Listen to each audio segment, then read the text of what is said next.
বঙ্গোপসাগরে মাছ ধরার সময় জেলেদের জালে ধরা পড়েছে ড্রোন বা ক্ষেপণাস্ত্র সদৃশ এক রহস্যময় বস্তু। অদ্ভুত আকৃতির এই বস্তুটি দেখে প্রথমে অবাক হয়ে পড়েন জেলেরা। পরে সেটি তীরে নিয়ে আসা হলে স্থানীয়দের মধ্যেও শুরু হয় নানা জল্পনা কল্পনা। প্রত্যক্ষদর্শীরা জানান বস্তুটির গঠন অনেকটা ড্রোন কিংবা ক্ষেপণাস্ত্রের অংশের মতো। সামাজিক যোগাযোগ মাধ্যমে ছড়িয়ে পড়ার পর বিষয়টি নিয়ে ব্যাপক কৌতূহল তৈরি হয়েছে। যে আসলে প্রথমে আমি যখন সকালবেলা ঘুম থেকে উঠে আসার পরে শুনি যে একটা মিসাইল জাতীয় একটা দ্রব্য পাইছে। পরে আমি শুনে বললাম যে আসলে যদি মিসাইল, তখন আমি দেখিনি, পরে আমি বললাম যে মিসাইল যদি হয়ে থাকে তো অবশ্যই প্রশাসনের নিকট জানানো উচিত। স্থানীয়দের ধারণা এটি যুক্তরাষ্ট্র, ইসরায়েল এবং ইরান সংঘাতের কোনো সামরিক ড্রোন বা ক্ষেপণাস্ত্রের অংশ হতে পারে। জেলেরা বলছেন এমন বস্তু তারা আগে কখনো দেখেননি, ফলে এটি ঘিরে এলাকায় চাঞ্চল্যের সৃষ্টি হয়েছে।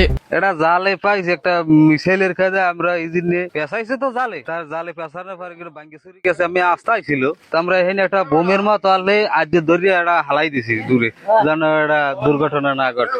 সাগরে, বঙ্গোপসাগরে রহস্যময় বস্তুটি উদ্ধার করা হয়েছে বরগুনার পাথরঘাটা উপজেলার বলেশ্বর নদীর মোহনায় বঙ্গোপসাগর থেকে। যদিও এখন পর্যন্ত এটি ইরান যুদ্ধের মিসাইল কিনা তার আনুষ্ঠানিক তথ্য বা প্রমাণ পাওয়া যায়নি।